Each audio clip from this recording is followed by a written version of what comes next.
experiences in the field of theater, storytelling, but it's also an exchange project to exchange actually just the connections between people of different cultures and also people of different beings, you could say, like plant people, human people. So crossing borders and facilitating meetings, connections on various levels. And we are organizing in this project a series of workshops, and this workshop and conversation is one of them.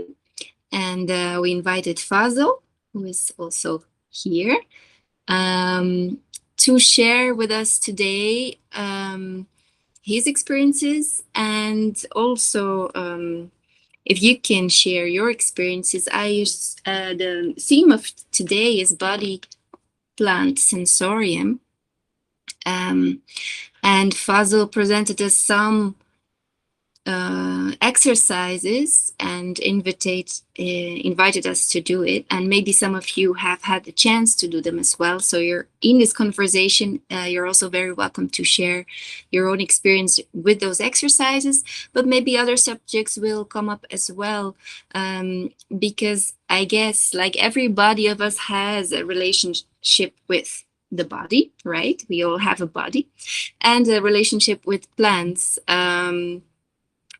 in one way or another. But I will tell first a little bit more about the project, because this series of workshops and the project Herbal Nômades,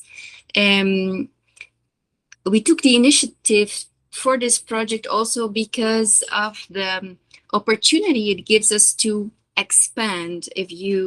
I personally very believe in the when you meet somebody of a different culture, or where you meet somebody of a different background, may it be maybe not only across cultures, but even across times, if you meet the personages of traditional stories, folk tales, older stories, all that kind of meetings, they will awaken something different in ourselves. So it's a way to discover more about ourselves as well, and to expand in a way, to become more whole, to have these connections, and to become this global community. I think, the workshop series that we're having these weeks. Last week we had some here in Goiânia, Brazil. I think some of you are in Goiânia as well. We had some workshops, and one of them, for example, was about mythology and theater by Alexandre Nunes. And he was also talking about the mythologies that are present in our lives and that influence our lives daily, maybe on a less conscious level even, and how they relate to memories. And I think today the theme of body plant sensorium will also have some links with memories, history, ancestry, right? And in the workshop I hosted myself a little bit more than 1 week ago, we also had a conversation, and it was very clear to me that some people in the conversation round automatically started talking when they talked about their relationship with plants. They also mentioned their grandmothers or grandfathers, mainly grandmothers, I have to say, the knowledge of their grandmothers, and how that is being transmitted or not transmitted anymore. So automatically that theme of ancestry in that sense came up as well. Let's see, I think, Tiago also, I saw the message in the chat, right? It will be completely in English, but please, if you want to say something, we keep it in English, but you can always ask, of course, us to repeat something, speak slower, or have some clarification in the chat. We we want to try to include everybody. And by the way, Fazle and my mother tongue is also not English, so I think we can have this global English use of English. Yes. I wanted to invite Fazle to introduce yourself a little bit, and then we keep going with the conversation. Hello, everyone. Thank you, Annette. Thank you, Ator, for like inviting me to this beautiful space that you're creating. I was very excited when we started talking about this first, and of course, I know Annette already for a longer time, and we've had some beautiful conversations before. And to shortly introduce myself, and actually we know each other from a very long time already when we were studying Arabic. Yes. Uh, exactly, and dancing as well. But to shortly introduce myself, so I'm Fazle Shairmahomed, and I was born and raised here in the Netherlands, in a city called Den Haag, which is actually the government capital. And In my work or in my everyday life, I think I'm very much busy with questions of healing, ancestry, but also spiritual transformation. And I feel that I mostly mediate that through my body, dance, but also very much in community or in this process of um, creating, nurturing community. And one of those aspects that we are, I think, are addressing throughout the many different communities that I'm part of is communal healing. But what does communal healing look like in a reality where many of those people I am in community with um, do not have their roots necessarily in that particular land, and even more painfully, have come to a land or grew up in a land which comes out of a colonial history, right? So the lineage of my ancestors is one that um, was about forced migration from India to Suriname, a country in Latin America, a neighboring country um, of Brazil as well. And then my grandparents and my parents migrated to the Netherlands. And within this my trajectory, but I think in all our trajectories, we brought with us much more than just human bodies, right? We brought with us our histories. We brought with us our knowledge about healing that is shaped in many different ways. And one of the crucial elements, I think, in healing processes is the connection and the spiritual relationship that we have with plants, plant healing. I mean, how often do we not hear from our grandparents to use particular ingredients, particular kinds of fruits, plants, and to use them in particular ways? Um, there are many questions that I have started to attach to what I, at this point, have started to call actual research. And the main question is that I have started to invite more and more people to kind of think about is this question: what do you feel when you think of the spiritual power of plants and ancestry? And I just gave you a little bit of context. You have been invited already to think about this question through the short video instruction that I gave to you before, for those who participated in that. And it's also rooted in a research that around this particular plant. And you can see just there behind me the uh, well, I call it vrouwtong most of the time, which literally translates as the tongue of a woman, but is also known as the snake plant, or indeed the St. George sword. It has many names throughout different cultures and many different languages. I totally believe that there is huge meaning in that, in the reasons why people have come to give this plant these different names. But this plant will next year this plant spirit will next year be with us here in the Netherlands for 50 years. That's longer than I was born and raised. But that because my mother's mother, brought that plant with her when she migrated from Suriname to the Netherlands. And that plant itself was also not native to Suriname, like as I believe it is also not to the rest of South America. The plant is, as much as we know, native to West and East Africa in particular, and also to South Asia, actually, where also a part of my ancestry comes from. I believe that this plant migrated as part of this very painful project that is called the transatlantic slave trade, part of colonialism from West Africa to Suriname. And in Suriname, it's also kind of known to be more connected, spiritually connected as well, to the Afro-Surinamese community. The meaning, because Afro-Surinamese community is a very essential part of what Suriname is today, and also has become historically.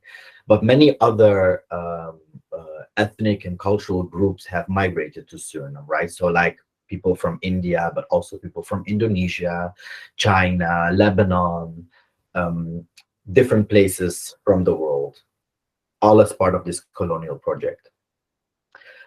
In becoming together in that land in Suriname, I feel that the meaning of and the spiritual power of that plant as well has been transforming.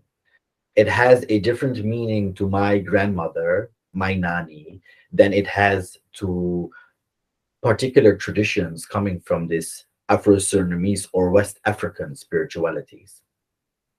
What I'm looking for within the reality that I live in is to exchange, to support each other's spiritual knowledge and relationship. And I want to make a little jump to another important part of my life that's been shaped by Butoh, a Japanese dance tradition. And without giving too much history about the tradition, that's where I got introduced by this concept of ma. And that is a concept of spirit existing between every object. So there is a spirit existing between me and this plant, but there's also a different spirit existing between, for example, Annette and this plant.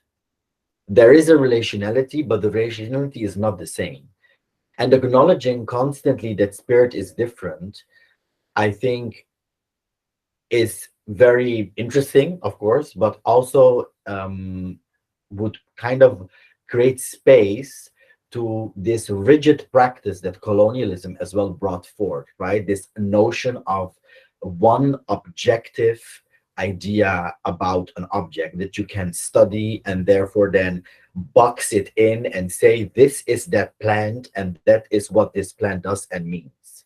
It's a very colonial, rigid, and now we call it as well nowadays scientific approach to that plant. And I don't want to dismiss scientific knowledge, but what I do think that it restricts is the fact that many different spirits exist. And I can make it a little bit more tangible. We can even think about the way, for example, people consume weed. The consumption of weed when we smoke it, the effect of it is not exactly the same for everyone, right? Some people will get very high and stoned and become laid back after one or two puffs. Other people will maybe even pass out. after 2 puffs of some smoking some weed. And some might need like 2 or 3 joints in order to feel relaxed. Others maybe need 2 or 3 joints in order to feel very uplifted. And I think that's a very beautiful example myself of how spirit manifests differently in relationship to all these different plants. So sharing this little research and about what I'm doing. I've been working in the studio intensively in the last few weeks, and we're continuing the next weeks to work. But I'm doing this within community. I invited over 40 people to actively participate in this research, but to depart from that same question: what do you feel when you think about the spiritual powers of plants and ancestry? So, with that question, I want to open up the floor to all of you. And I'm very interested to hear what you feel. And also, if you participated in this little workshop, video instructions, I'm very curious as well to hear from you how you experienced that. I know that in Brazil you did it in a beautiful garden for those who physically came together in a circle that was completely made out of, well, the snake plant, which I mean, it's for me obviously a very magical space. I'm like, I would love to be there and feel that power. But so I'm curious, like, yeah, I want to hear. I would love to hear more from you. So anyone is welcome to, yeah, to share. Yeah, and I think the way that can be done, there's a button to raise hands, right, at your screen. So if you want to share something, say something, you can push that button, and I think Tiago will make sure that you can speak. Or does it work like that, Tiago?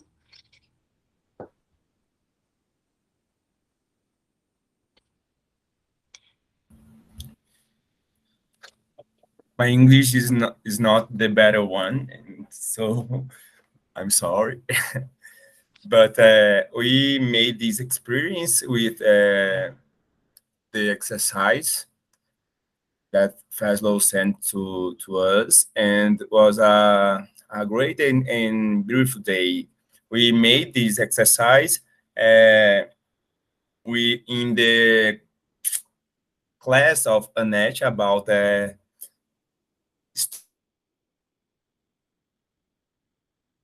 and at the end we made the exercise, but we passed all the day in contact one with the others, and in contact with the nature, and talking about the plants and about stories and histories about plants, and what this meeting is to us. And we talk a lot about our experience, and each one had one different experience.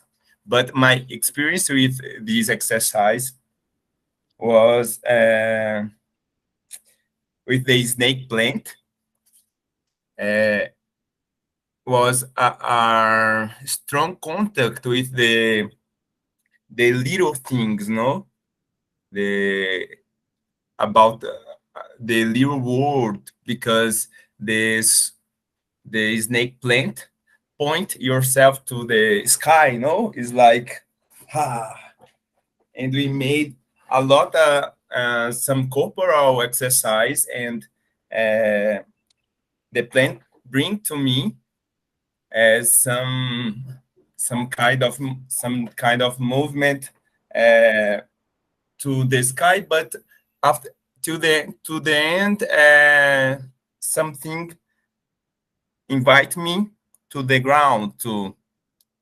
And so when I went to the ground, I see the sun between the plants, and was a moment of strong connection with the floor and the little animals, some eggs in the plant, some spiders, and a different relation with the time too. I feel that everyone that made the exercise could be hours there in this relationship, because is other moment, no? And we have some people that said that some memories of your childhood came too, because we are growing. And I think that a lot of things and relations with the things of the world is take by us, no? And I think that in Brazil, I have some memories with plants, and one important memory to me is that I thought that each house need to have at least 2 trees in the front, because in my city it's common, you have two trees, and the relation with these trees was all the days, no? Is a mango trees, mango. So, so was a beautiful moment. Thank you. And I'm thinking about how all these can brought. How can I bring to my artistic work too? And a lot of things are building in my head. And we made some another exercise and another workshop in this project called Myth and Theater, and we use Nômade some things about this experience too. I use the ausence, the know the presence of the plants and the net in one exercise with the present, and I think about this. What what what mean to me have no plant, no? So stay in a place where have no plant, and to me is a place of fear, of pain, of horror, no? It's a ugly place, and so it's that. Thank you. Thank you. Yeah, actually, shortly, I will say something about what comes up for me now, because Fazle, you asked what do you feel if you think of the spiritual power of plants, right?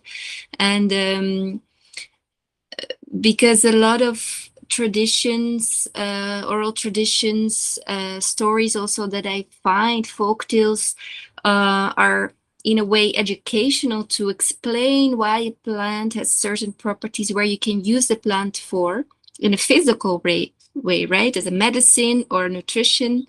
But the spiritual power, I think, lies for me a lot also in this, the presence of the plants in itself, without being useful, because they awaken something in me that's actually very basic, the joy of life. That's how it feels. I remember one day, 2.5 years ago, about I had planned to do a photo shoot with a friend of mine. He's photographer, outdoors with the plants, because I needed some pictures for my work.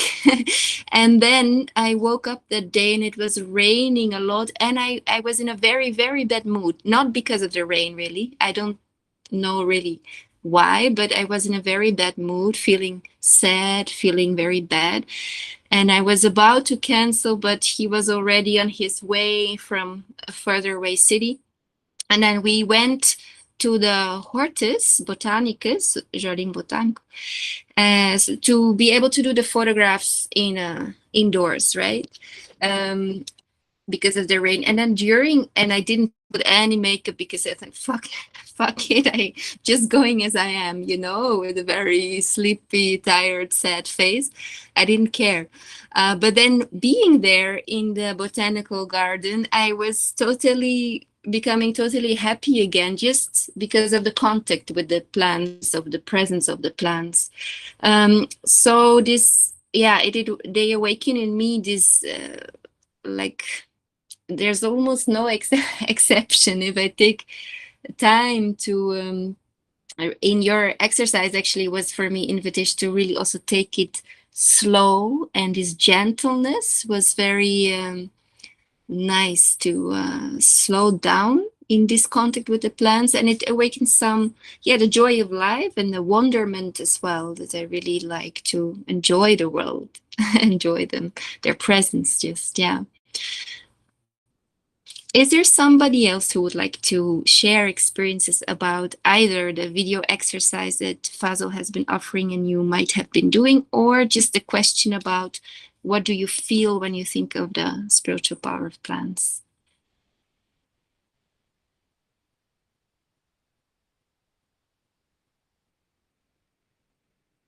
I think Sam wants to say something, right? Did I see a hand? I see a hand. Hi. Hi. Hi.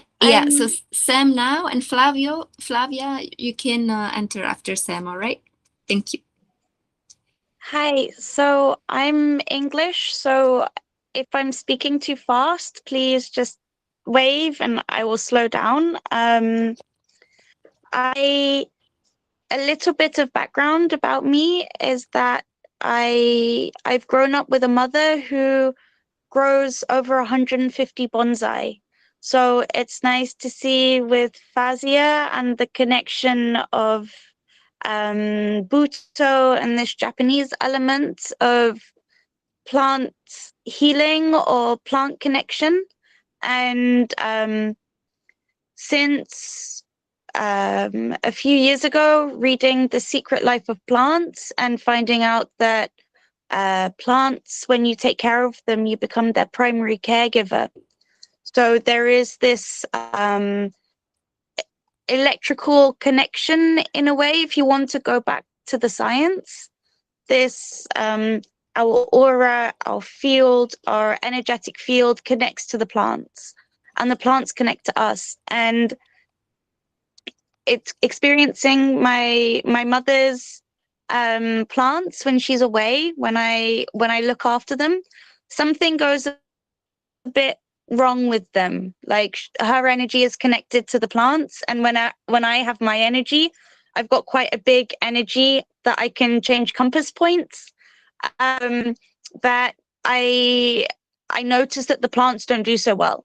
Yet my own plants, and also going back to what Ator was saying with having no plants, I've also gone through this experience where I had some form of depression for a while, and I couldn't grow any plants. My energy was just too warped and too chaotic or too big that the plants couldn't handle it. And since having like a better mental health, then also I find that I can grow plants again. And now I've got a few cuttings of different plants that I've taken from different places. They're beginning to do a lot better.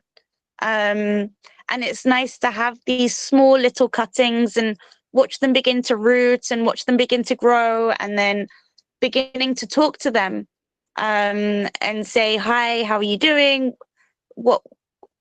What's your kind of health like? And then using the plants as a mirror for my own health and their health, and having this connection point. But then also, for me, I also make tea, and I've grown some of the plants for my teas, but also using the dried herbs. I find that even once a plant has been dried and the water taken out of it, it's still got this essence of a communication. And so the plants will give me different messages, like don't use so much for one specific person, but use a lot more for another. I run a tea bar at different events, and so I have lots of people come to me and tell me their problems, and then I can go to my tea, and my antenna are really big in a way, and I can get different messages from the plants to tell me how I can help this person specifically for that person. Almost like I'm using their energy to go through me to then go to the plants and then come back to me to then go back to them. So it's almost like my body is becoming a vessel of information, and I'm a facilitator for the connection between the plants and this other person. But also, Fazia, I was interested in this very post-colonial or colonial concept with connecting with plants, and how plants they have a different meaning depending on the diaspora that's surrounding it. And for me, I come from a Jewish background, and I hear a lot of people I live in the Netherlands now, and I hear a lot of people talking about ayahuasca, which from the UK, there isn't much conversation about it. But since being in the Netherlands, I found out that there's a Middle Eastern form of ayahuasca. And for me, I feel that there's more of a connection between that than the traditional South American versions of ayahuasca. And this got me thinking as to maybe there are different combinations of psychoactive healing plants that are specific to each continent and each diaspora of people. And maybe there's like a root base based on where that person has come from and where that person is, that there's like combinations of the two, like the root source of plant and then the localized plant as well. And working those two together may add a different level of spirituality to a person and give like different meanings to those plants. So this is kind of where I'm going in my own personal research, but then also being asked to think about these types of questions again in such a forward-thinking way. So thank you. That's what I've got so far. Thank you, Sam. It made me think a little bit about something we've been talking about, right, Fazle, about where plants come from, how they travel, and how that might affect the use of the plants as well, right? Do you want to say something about it? Yes, sure. I'll try to keep it short. I think it's very important to also indeed approach the history of plants as a political history, right? We are talking very much about this spiritual power of plants, but indeed, that's what I do in my work. I claim to make decolonizing rituals, which always means that it is a question that people are invited to think about. And indeed, I think that when plants travel, of course, again, the relationality changes. So the way in which a plant is manifesting its powers, and I will also literally, I mean, like living, changes. The environment has changed. Maybe it needs a bit more light or warmth or water, like to make it just very tangible in another context.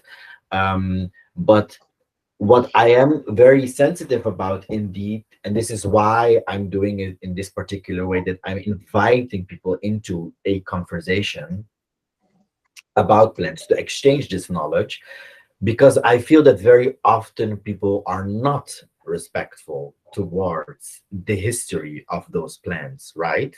So people start using it in different contexts, and then almost do not acknowledge that it already has a history of its own. And I think a lot of damage is being done there. Maybe even more to the humans themselves than the plants, because I personally do feel that plants are more resilient than we humans are, or probably ever will be, even though we often like to think very different about that. But still, then, to negotiate that, there is still a power relationship between us and the plants. You mentioned just very beautifully, we nurture the plants, and the energies of you or your mother is very different in relationship to those plants. So obviously, when you expand that notion into community and history, locality, the impact is massive. And we know that we live in a reality, like, let's be very real about it, that we are literally destroying several plants, many plant spirits, in this world. So even the way that we consume plants now, and even the ways in which people claim spiritual powers in plants, can be very destructive to that very plant spirit, and also to us. So yeah, I think that's what I'm thinking of right now myself. And there's so many things that I could still say, but maybe I feel that from what I said and what has been said before, the conversation could just accumulate. And I feel that Flavia also has some interesting perspectives to share. So yeah, please. Yes, just to remind everybody, this is some. You can also always, I think, right, Fazle, correct me if I'm wrong, if you want to converse more after this meeting, of course, it's these workshops and this whole series, this project HERBAL Nômade, is to connect people. It's a starting point, because from here we will continue, and there will be more connections, hopefully more meetings and more projects together. So we will keep in touch. Flavia. I'm not sure, Fazle, if what I have to say is so interesting, but well, is it? Sorry, is your pronoun as they, Fazle? He, she, they, Oh, and right. them Okay. as well, like the Caribbean, them. Okay. Yeah. Okay. So sorry to ask, but I was not sure. No. Well, we met in the dance choreography master in the Netherlands online. We've met. But I found super interesting because somebody sent it to me, and I started research about plants, specifically a plant that is called mimosa, that the Brazilians know, like I don't know, shy plant. I don't know how to say in English. And anyway, I found interesting that you're talking about plants or researching about that. That's why I'm here. I kind of last minute call. But just to be short, and so I'm also interested in this relation between this specific plant and this, like, let's say, choreographical forced displacements in between transatlantic connections or disconnections. But I'm always thinking, and when I hear you saying about that, I think it's very beautiful, to be honest, the power of your words and the way you believe. But I'm always like disrupted, let's say, about the fact that, for example, in this case of this plant in specific, they're always pot plants. No, so I worked with a Dutch researcher that is called Lotte van der Berg. I'm just mentioning because maybe Annette knows Lotte, and we were always like thinking about how also we are repeating procedures of captivity when we I don't know, collect plants. So for example, I also feel like that when I go to the botanical garden, to the let's say Jardim Botânico, or places like this, like greenhouses, or whatever, like plants in the pot. But how do you imagine, or like I'm just opening a conversation, how could we imagine, no, like there's like a thing here in Brazil now with the captivity of pets and animals, and all this heritage of like, I don't know, in Europe, the human zoos, and also in the 50s, in Belgium, for example, also in the Netherlands. So there were like humans captured and exposed as like whatever entertainment, let's say like this. And I'm always like in this personal, let's say, conflict. That is like, aren't we doing the same with the plants capture or captivity plants in the pots? How do you feel about that with your plants or with your rituals that also capture plants? Yeah, sorry. I think it's, you don't have to answer, but I'm asking for myself, you know, because I'm in this like a moment when I'm starting this research and I'm like, oh my God. So yeah, just to open a talk. I totally love this. I mean, I think this question is very important. I mean, I actually often mention the same when in different settings when I'm having this conversation. Indeed, we kind of captivate these plants within pots, which is kind of like super unnatural to them. And I can give an illustration about this the snake plant, right? Because it's actually a very strong plant already by itself. It can survive pretty easily. It can survive with very little daylight or with a lot of daylight. It can survive with little water or with a lot of water. It's also just a very strong plant, as it's like very firm. That's why people like use names such as sword or tongue. What is interesting to me that my grandmother brought it with her. And actually, I received it twice. It died once, but the spirit never died, right? But the plant that she gave me died. It's very fragile here in the Netherlands. And I started having more and more conversations with my grandmother about it. Like, why is it actually so fragile? And she never really gave me an explanation about that. But what she did tell me is like, yeah, but of course, you have to put that plant in a pot where more of the same plant grow. It will become stronger. You know, she would like say that very clearly. And obviously, planting a plant in soil where different other plants are living or more of its own kind, they become stronger. This is also how I started to connect it to my reality of being now in community or so many different communities consisting out of people that arrived to the Netherlands also because of a very painful history. We are not here voluntarily. We came here, yet we are finding and creating community that transcends these very restrictive notions of ethnic or racial or cultural groups. We are moving beyond that. I think what is happening with the way in which I am addressing, but I think a lot of us here are addressing our relationship with plants, is that we're also changing it. The violent history and the violent reality that we live in is very present, unfortunately, but it's very present. Again, I'm not going to erase it, but how to live within it, how to survive within it, how to still be resilient within it, but then obviously how to transform within it so that we can eventually transcend and move into another reality.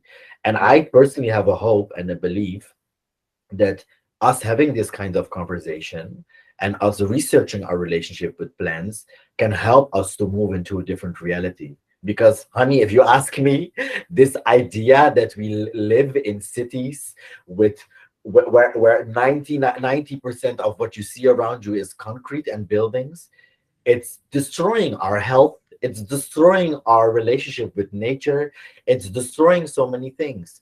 And we can try to deny it, but this way of captivating the plant in a pot inside of our house then becomes a very twisted way of actually claiming the relationship that we need to have. You know, like, it's, even if I would compare it with the ways in which our ancestors were captivated, they didn't lose their relationships. It didn't make them lose spiritual powers. It didn't make them lose spiritual connections. No, even beyond that physical space in captivity, in colonial captivity that they would share, they were capable of transcending into a future that we live now. you know, or maybe even something that is beyond us at this moment. And I think we have that same capacity. It's a real, tangible, but very painful relationship. We are building new communities in the same way we have to kind of create space for plants to build new communities as well. Because again, as I said, there is spirit between me and that plant. But this plant, this snake plant, is meeting a bunch of other plants in my house, honey, that it didn't meet before. You know, and so I'm very happy for it. They're building spiritual relationships in this space. They're feeding off each other. And even by starting to place them into pots, which I definitely have as a plan, I'm interested to see what happens if I place the snake plant in a pot, same larger pot with a palm tree. What happens? Yeah, let's explore. I said I was going to keep it short. Yeah. Who else wants to share? There's Or you wanna several respond? people that raised their hands. Nia, a young blossom, and Sam. Would you like to react first, or maybe you have a different topic, Nia? I think that what I'll end up saying is kind of circling to all the topics. If my person here lets me say it all in one piece, you know, the idea of movement and let's see,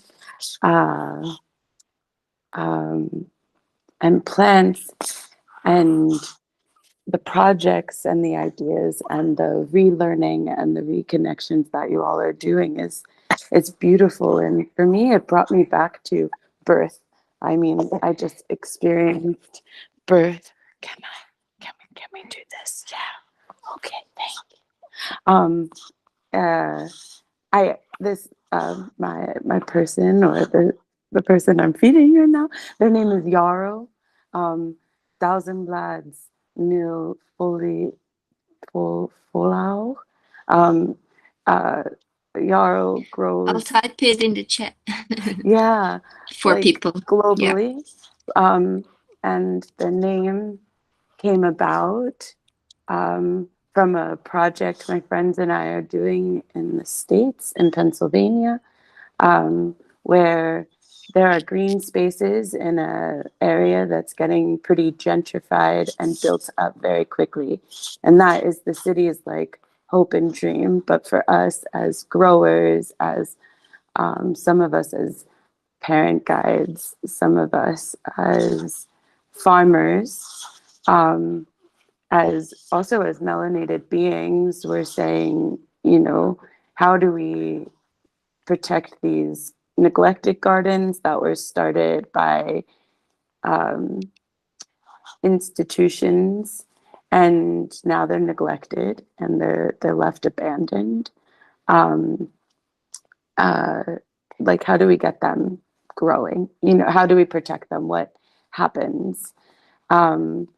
So also, but what started to happen was by us being present in these growing spaces, other deeply melanated beings were coming out of all ages, children, the elderly, and stories started to unfold of, when my grandmother came here, growing was a part of our family. And now, living in apartment buildings, not having access, that didn't get to happen. And then before we knew it, by the end of like our garden days, we were either talking, sharing our stories, or moving. And it was natural, like somebody showing up and just having a guitar, and we're all playing, and someone starts stretching, and someone starts, walks by and says, "What's happening here?" And they're like, "I didn't eat vegetables." And they're in their 70s, right? And my 2-year-old is like, "Oh, nasturtium, try it. Like, it's a little spicy." And this person is being reconnected with plants, not just visually, not just communally, but within their own senses. right? And then more and more, I started to see that plants were becoming a craving from being indoors. And I think people started to recognize, like, I need something, right? But then the collection happens, and it makes me think about what was brought up about potted plants. And I think it's also important to share the plant's history, because then people get to realize that this plant isn't just something that's getting to grow on my shelf near a window or somewhere. This plant is able to grow outside somewhere, fully thriving in a biodiverse community, and it's being born, and it lives, and it travels, and once it has a sound root system, it will pop up somewhere nearby. And then that leads me to tonight. And I had a friend tell me about this discussion happening and sent me the links. And I listened to your exercises. And as a mama of two, I'm always multitasking right now. So I couldn't actually like put my whole mind and body into it. But I said, but I can still extend my senses. So I played you out loud in the beginning while I was eating a meal. And then Yarrow here and I were sitting, and my 4-year-old's asleep. And I thought, we can crawl together. So we're both on the floor listening to what's being guided. And I started to not just crawl, but stretch and lean and thinking about, and then I just thought of a budding sproutling who will change its direction to get to light. And which then brought me back to the idea that if we are connecting more to plants and we're sitting in their presence, we will also get their memories, which will also connect to the history, which will also connect to the politics, which will also talk about why we need potted plants in these clay concrete walls. And I think it can create the opportunity to sprout like seeds and kind of travel. Thank you.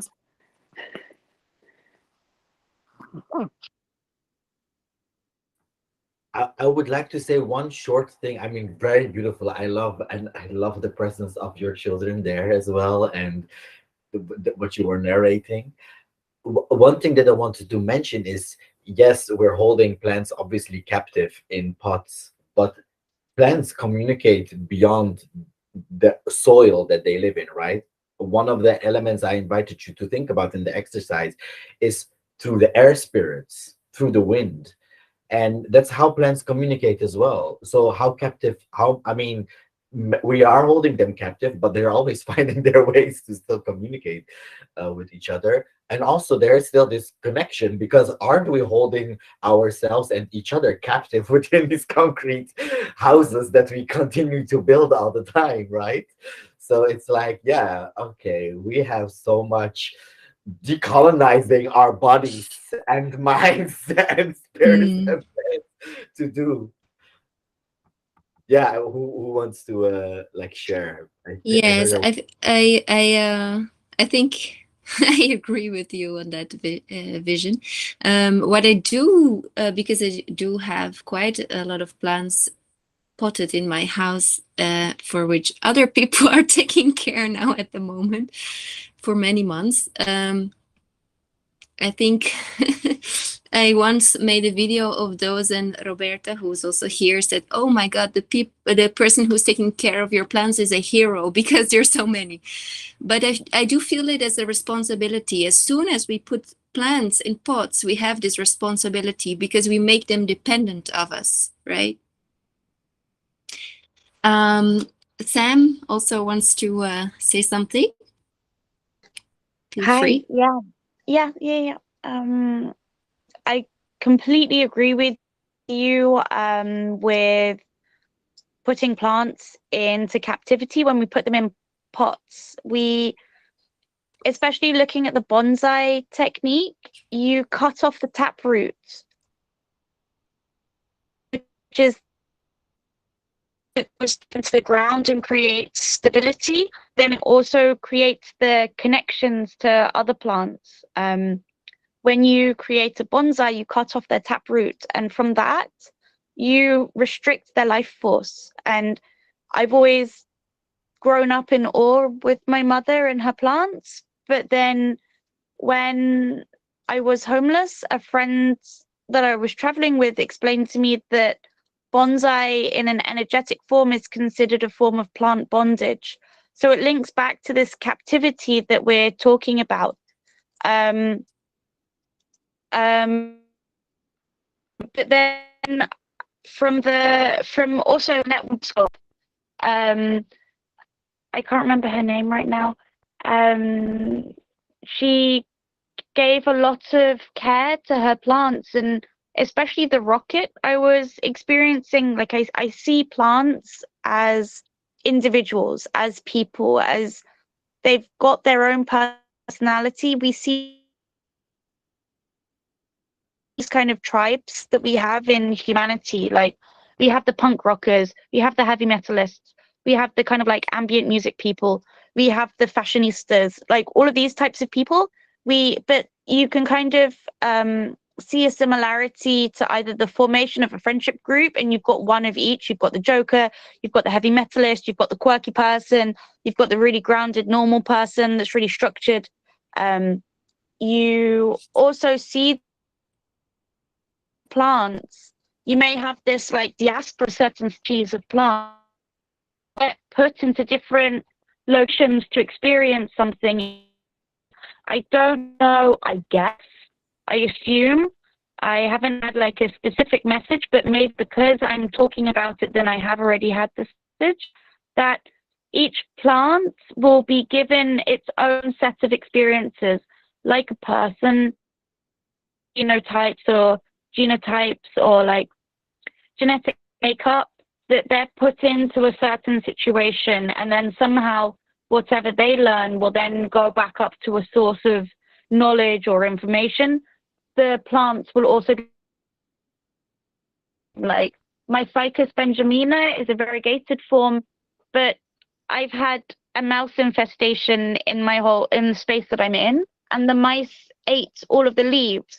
And this was also at the same time that I was going through a dark patch in my life, and I realized that I just needed to be reborn, that the mouse took away all of the life so that the plant could rebirth itself. And in the same process that the life is coming back to the plant, also myself is, I see this mirror image of these plants. And what I wanted to explain in comparison to the rocket, especially from Bosco, that Ancella, I remember Ancella gives a lot of love and compassion and this unconditional love to these plants. But then on the main road next to the space that I'm in, there's rocket growing wild.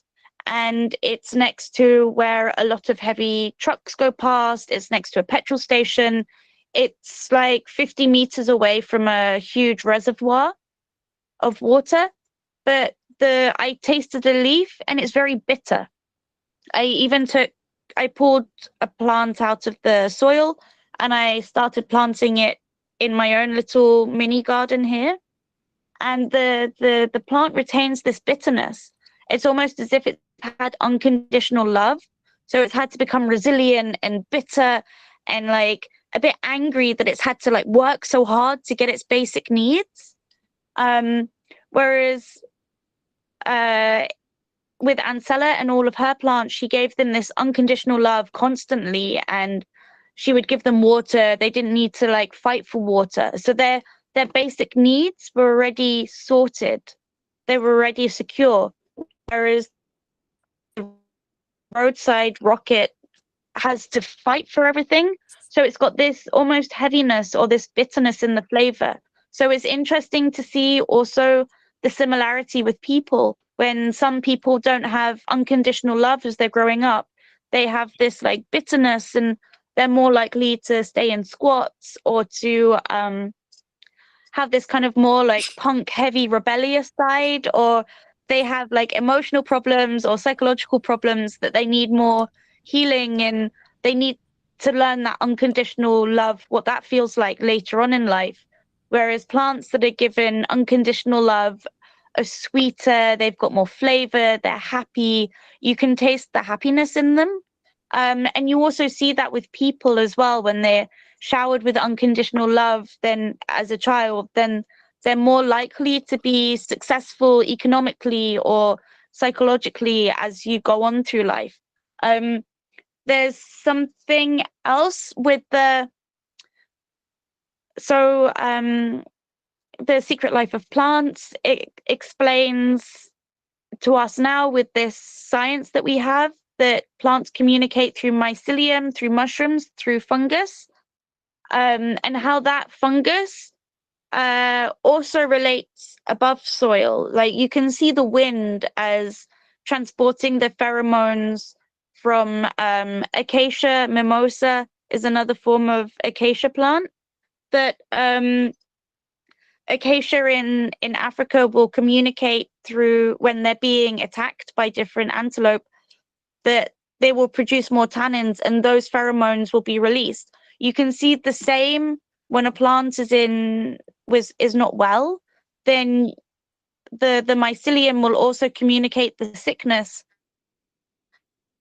to another plant to give them more nutrients. So it's interesting that below mycelium acts as the wind to transport the message, like the wind and what's released through the pores of the plant will be transported above ground. So it's in above and below kind of perspective, and how below is transported in a different way, but in the same way as above ground. Yeah, that's what I would like to say for now. Thank you. Yeah, that's a very spiritual expression that exists, right? I think it's from the Bible, as above, so below, or as below, so above. Make me think of that one as well. Yeah. You want to react, Fazle, or we go to Tiago, who raised his hand as well? Tiago.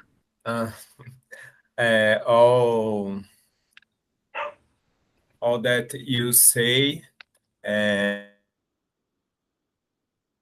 images and thoughts. Annette, I remember now that we have a bamboo theater here in a garden. I need to show you. And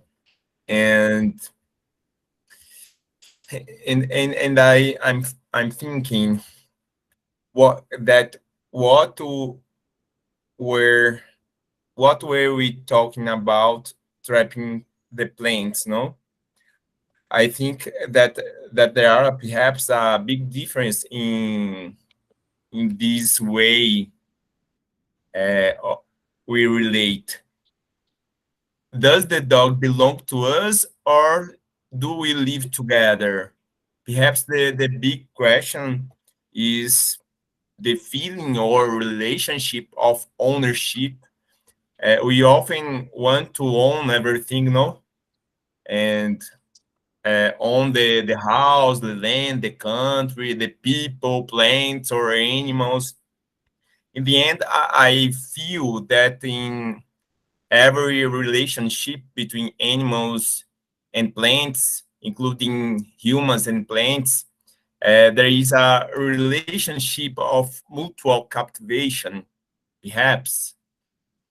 When we bring a plant into our house or our city or another country, if we don't give the necessary assistance, that like a lot of people said here, it will die, no? And this death is mutual too, I believe. something dies when a plant we are responsible for dies and we don't. Perhaps we die a little together. We will never be the same. I think that in the forest the same happens in codependent relationships. We are better together, no? And some of us are better at relating to some plants than others. When like the other animals, no, some animals have a better relationship with a kind of plant and not so better with the other. And when a plant dies inside our house or city, what is dying along with it? I believe we also have a mission to carry some plants with us, like carry the histories too, and spread them around. In the middle of the forest, I also feel captivated and many times invited to not leave that place. It's a feeling, you know, when I feel that a plant is not doing well with me, I try to take it to some to another person or somewhere else, plant it in the forest. I prefer to plant on the streets, no, and that some plants just spend some times with me. I also remember that when I brought some new plant home, or even when I brought kombuchas. Do you know what is kombuchas? So my dreams are different too. I don't know if the same happen with you, if you dream with the plants of or with the kombuchas. It seems that when we drink something into our intimacy, an intimate relationship and communication also begins to happen. What do you what do you believe or think about that too? I want to.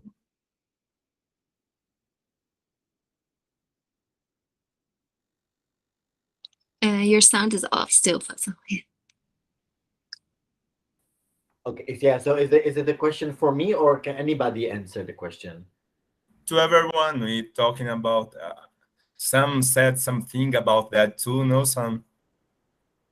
Yeah, yeah. Because at the moment I don't even know what to respond. I thinking about many things because of this beautiful question. Um, and at the same time, I don't know.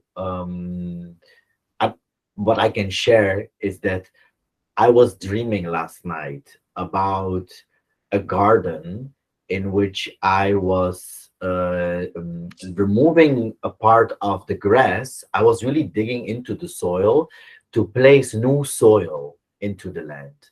But I knew that the new soil that I was placing in the land contained seeds for roses to grow. And but I was being very architectural. Is it the right word?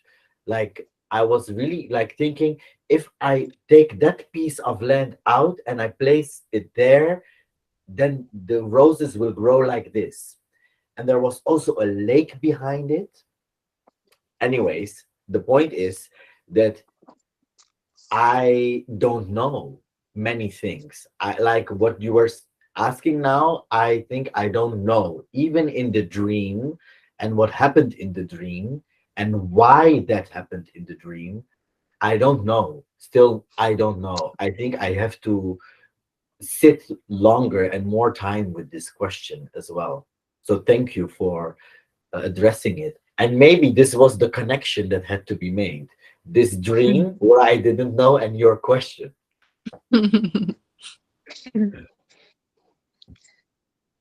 Sam. Yeah. Just as it's like on point right now, going back to bonsai, sorry. Whenever my mom is cutting a bonsai, I think this is interesting for the, like, this is how it will grow.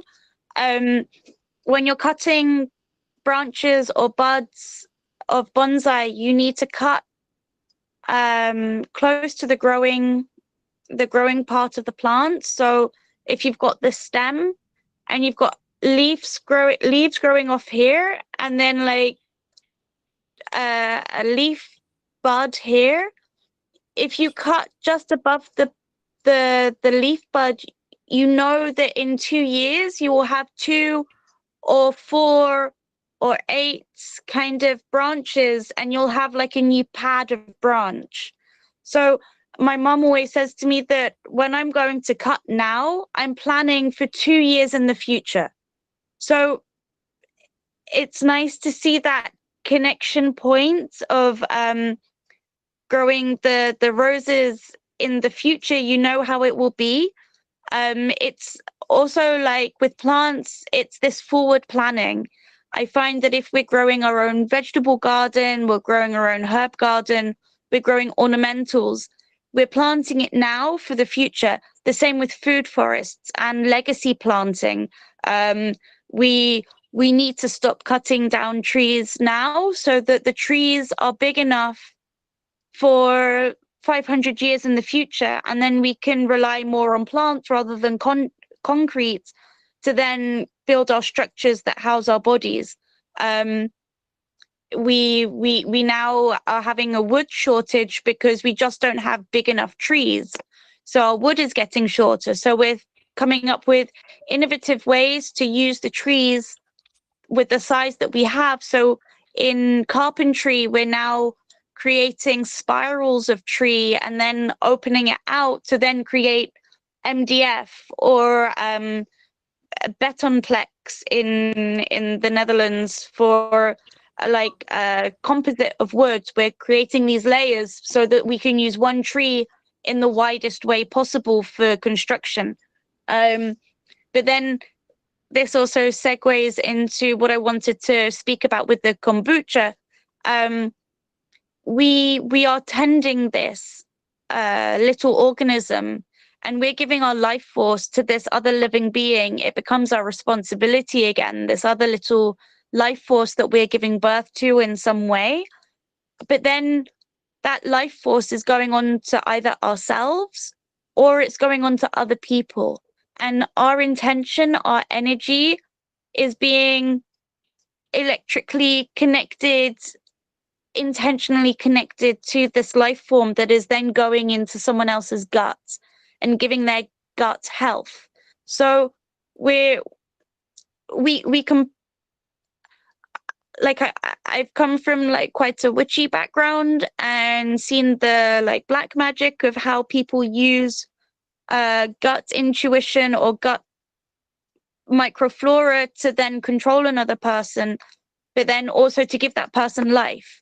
So I've seen the dark control side, which then connects then teaches me this connection between the gut health, the gut intuition, your gut knows, like playing with these words of how you can give love and give life and give health to someone. We're seeing a lot more science today about how the vagus nerve connects our stomach to our brain. And if we have a thrush candida overgrowth in our stomach, the candida will then take over the vagus nerve and tell our brains to go on a rampage for sugar. So if you're giving the kombucha lots of love and life, then the people that are drinking it will also have love and life. And this kind of links back to like soul food and this like energy between the human and the caregiver and the plant connection. Yeah, that's what I would like to say. Thank you. I think it's also a very interesting topic. I'm curious about your dreams, Thiago, if you remember any that you had when the kombucha entered your house or a specific plant entered your house.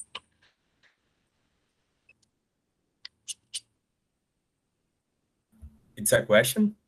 Mm-hmm. Do you remember a dream that you had that you thought this might be influenced by the entrance of...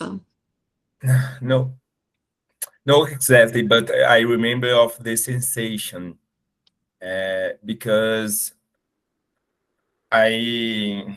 some person give the kombucha to us because it's so no, you have a kombucha, you need to give to another persons to cultivate, to create, to.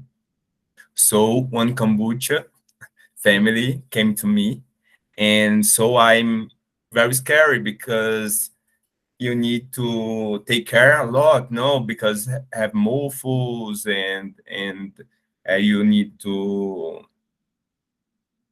give good condition to live. So my mind is all the time with the kombucha. So I'm walking by the house and the kombucha is well, and so I see a little, and I when I go to bed, I was thinking about to. So all the time I was with the sensation, and in the middle of the night, sometimes I wake up to to see the kombucha, and in a moment I have, and I'm drinking to a lot of times, no, and the kombucha have grow a lot, no, and in one time I have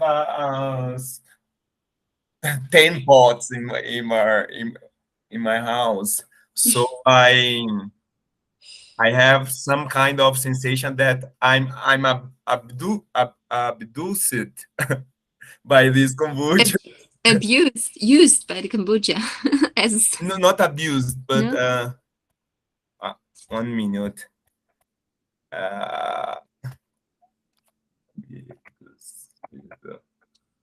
Abducted, like aliens, no? Mm.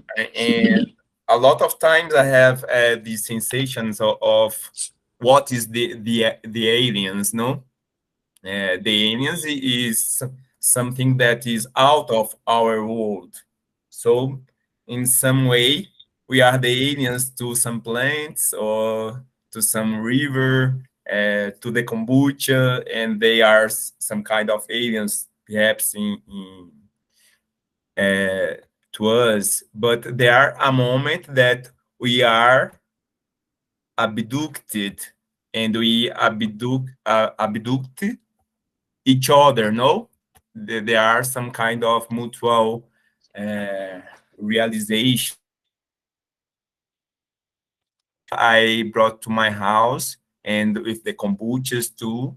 The other animals, I think that is more difficult because a lot of the other kind of animals like cat, yes, the cat you can stay together, and perhaps you can give some way to go away if you want, no, to go to the streets, but it's very dangerous to them too, no.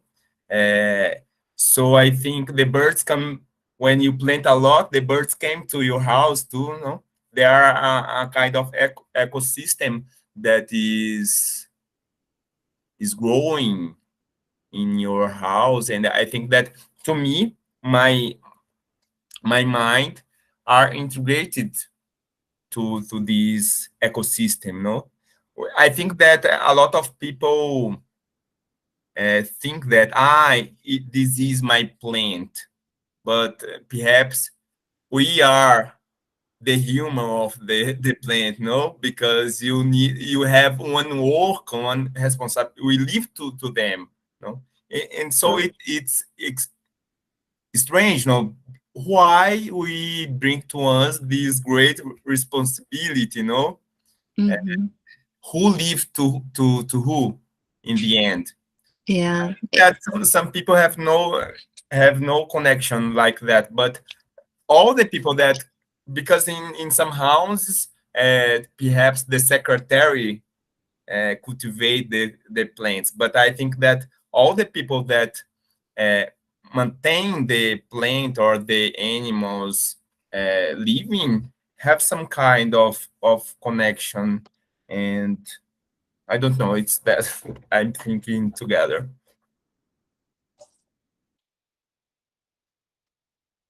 Yes, I also I think in some specific how do you call it, groups of people, also gardening, for example, is a very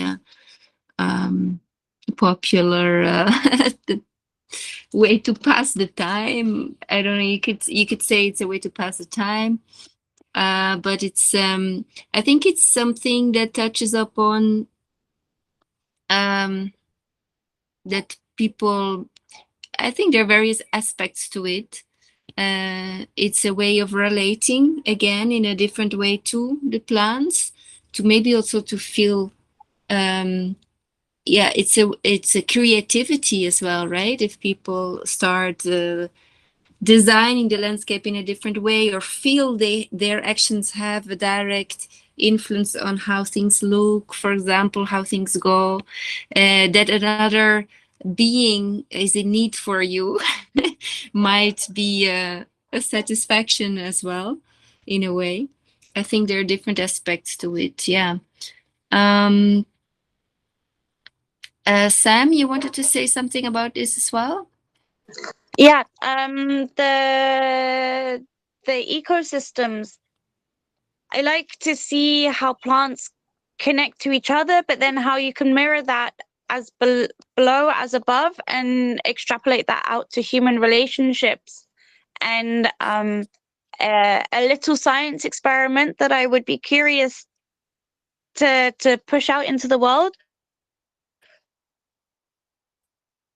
would be looking at how humans relate in relationships, but then looking to see if they all have like offspring of the same plant and how they all care for it, and then see how that relates back to the human relationship, to see how the health of the plants relates to the main primary caregiver, or like for example, if in some form of like polyamorous relationship where the people all had the same plant and then saw how they all grew in different ways with the energy that the person gave to them, but then also bringing the plants together within the relationship when each of the members of the relationship connected, to see how those plants also related to each other. Then going back to that community of like growing plants with the same species, and then they grow stronger together. It's just like something that I just kind of like connect the two together through what you were saying before, and then also what Fazle was saying about growing stronger together, and just seeing if there are any ways that you can actually scientifically chart this. But yeah. Yeah. Oh, good. Growing stronger together, beautiful this, no? Growing stronger together. But then also it's really interesting if you kind of like, sorry, I also like to stay one foot in the like political system and like the social economic system as well. Like we look at Trump and like make America great again, and like growing stronger together, and how this was kind of like Obama's kind of rhetoric as well.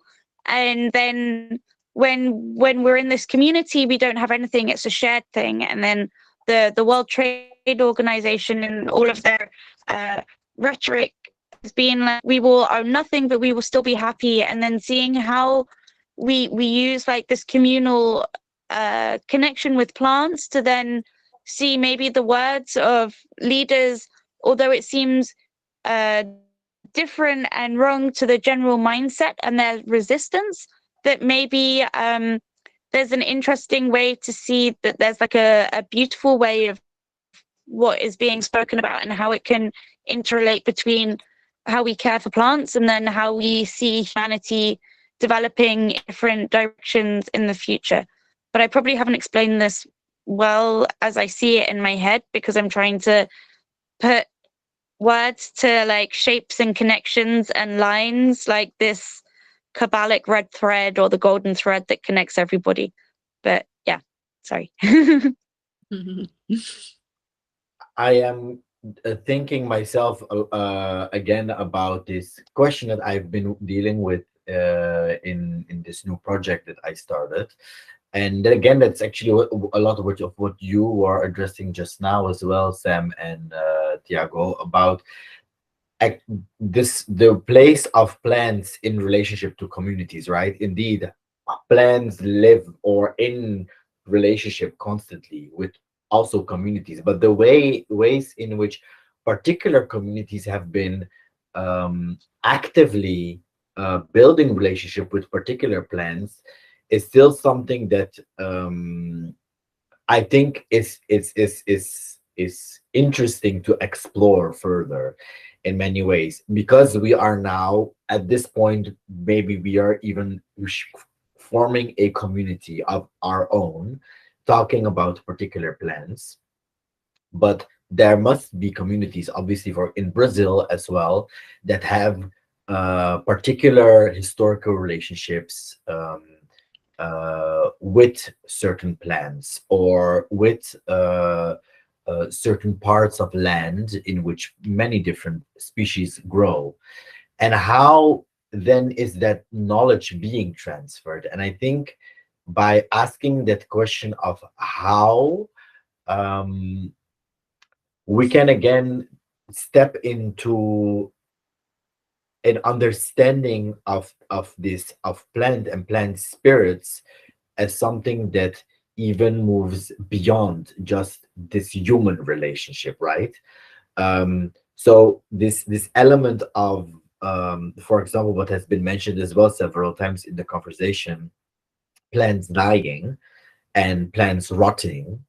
The moment when a plant dies in your house, the one that's living in your pot, it's a moment that a part of the spirit dies, but the spirit is still very present, right? Because the way in which actually all of the plants in my house, except for one, were gifted to me by friends from their own plants. So cuttings from their own plants were given to me. One of those being that the one of my grandmother. And as I said before, the plant that my grandmother gave to me died before as well. But I wasn't aware at that time when it died that the spirit is still alive. I was just being very sad. I was like, oh my God. I was trying to find meaning into it. And I was like, it's because I don't have a good relationship with my family. It's because I don't see my grandmother too often. This is why it's dying now, because it was already symbolizing this history of migration. And that's this human thing we do, right? We constantly are eager to give meaning to these plans and how they manifest. But this is why I love what Tiago is saying. No, but aren't they kind of controlling us constantly? Aren't they choreographing our bodies in the space constantly, and how we move and what we need to do in order also to keep them alive? Because they have been here longer than we have been as a species, right? But it's the way we, like, it's been mentioned by Sam before. It's how you, it's an approach, of course it's a valid approach to humanize plants, but at the same time I think we are, obviously we are very connected historically as well, but we are very different, because sometimes I don't think that plants are busy with giving meaning to us so much. You know, I mean, if you think of it, one friend of mine just mentioned this recently, to plants and tree in the studio sessions that I have been doing around these subjects. She said, like, yeah, for many plants and trees, we are just like a shit fly who is buzzing around a little bit and then just dies and moves away. But that plant spirit still stays very much alive. And also not just physically in a particular space, but spread over a large piece of land. Again, not restricting them to this idea of a nation state that we have today, right? plans have been moving beyond borders that we have created before and after, and they will continue to do so. So that's something not to forget, that we have a painful colonial dimension in which plants were forced to migrate, but plants have this power of their own that we did not give to them to move and travel around. So yeah, it's this dynamic. I think I'm mentioning several things, layers, community, human life in relationship to plants, but how relevant is it in the larger scale of its history, its full history? And I guess this is a whole other topic that we can continue to talk about, but I'm also looking at the time. Yes, that's right. Maybe we can do one more, like if somebody wants to comment on this last bit that was said or share one last thing, feel free, and then we wrap it up. Okay. So I see Sam. Hi again. Yeah. One thing that I'm really aware of is that, like, the scientific definition of a plant is that it's in a permanent place. But then when we look at the offspring of plants, the reproductive systems or process of different plants go in so many different ways. And one thing that really makes me link back to the original meditation of using the wind to, like, speak different messages to us and connect the plant spirits through the wind to us, is that seeds of plants, there's like this little idea, this child, this offspring, the next generation gets blown away in the wind to a different location, and we see this mirror of above and below, of the seeds will be transported by different mechanisms, either for water, through fire, through wind, through earth. We've got all of these different elementals that somehow take the transportation of one plant to another location. And we see this with people as well, that they move through different elements. By road is by land, by air, by water, you know. Also by fire, we have to move. When our houses burn down, then we have to move to another location. So I see this mirror image of, like, plant reproduction and moving and being transported to a different place, and also how humans also migrate.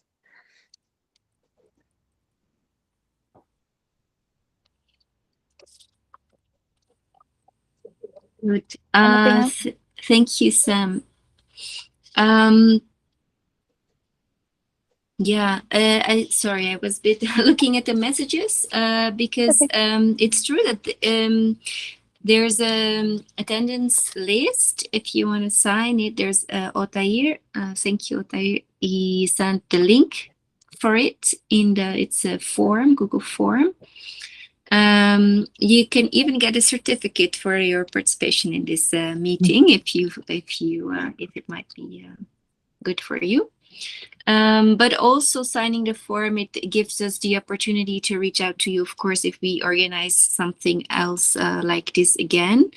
For the ones who are in Goiânia at the moment, we have workshop tomorrow guided by Tiago at Nômade. And we have another workshop on Wednesday by Takayuna about creating together dramaturgies. I don't know if my pronunciation is good, but so feel free to join those if you are in the opportunity to go physically. This meeting, we will share the recording with you. And yeah, thank you for your contact, Sam. If others wants to share your contact, so you can put it in the attendance list.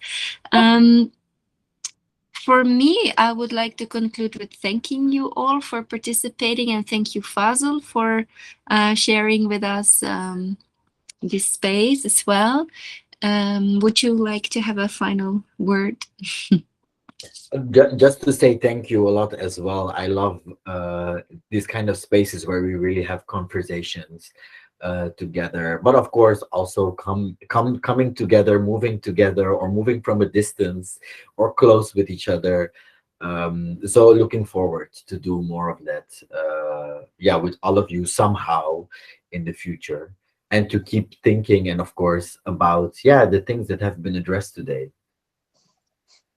Yes, thank you.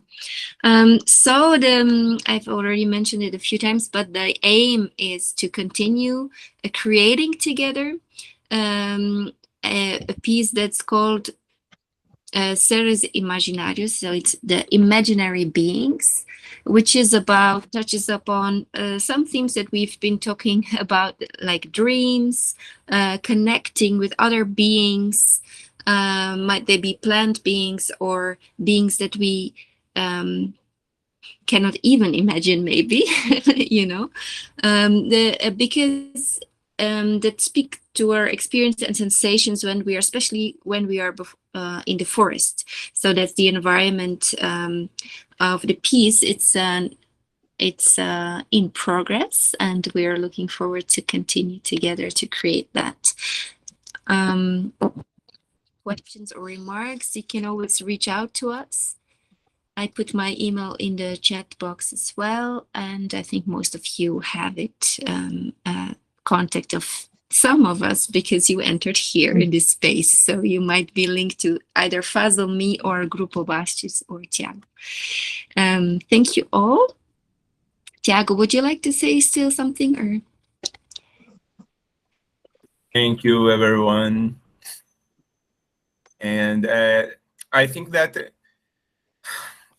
all kind of connection is a kind of connection. No? We are in different places in the world, and so this kind of machine that is perhaps a great problem to our future is a way to connect us and to we stay a little more near one of other. No, Annette, I knew Annette 4 years ago or more. Yeah, 4.5. Yeah. Yes, but since then I stay with her all the year. No, I feel that you are with me all these years, but it is possible only because this kind of intelligence, no, that I believe to me that is like the plants, and we are all one unique, only one thing, no. Perhaps we have now a child very intelligent and strong that is not educated yet, no, this intelligence that is giving this moment to us.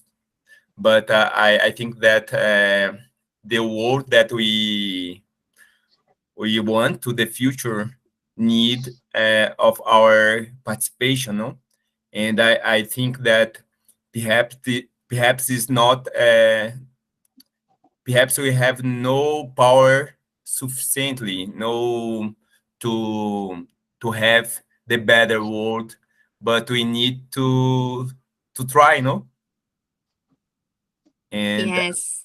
and to try to use the medias, the machines, the relations with the others, and with the animals, and with the world, in the better way that we can. So all this to say, if you want to put your social media, your contacts, my contact is in the chat too, Nômade. So talk to me. I like to talk a lot, so we can talk, everyone. Okay. Peace. Yes. Good. Yeah, we do what's within our human capacity, right, to connect. And I think what's something that came up a few times, like the projection maybe of our human feelings, beings, personification of plants. I think that's within our human capacity to to connect with them as well. So I think it's viable. Yes. Mhm. All right. Wishing you everybody good night. Tiago, is there a way to save the chat? I don't know about how to do that really. Or is it just copy paste? Okay, good. Good night, everybody. Boa noite. Boa noite. Dorme Thank bem. you. Ciao, ciao. Good evening. Thank you. Ciao. Thank you. See you, Hope to everyone. see you next Bye. time. Bye bye. Obrigado, Thank gracias. you. Ciao. Ciao. Bye, Sam. Ciao.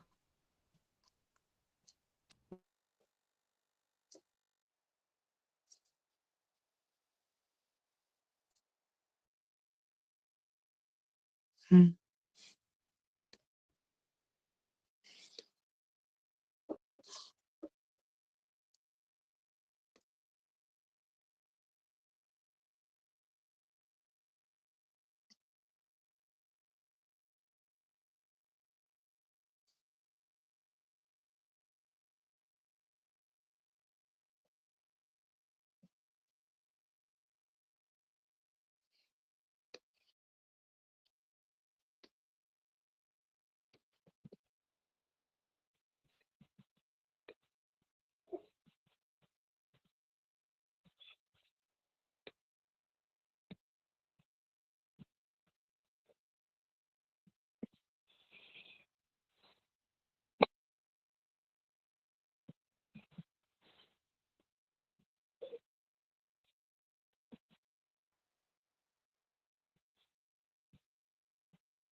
I could like this.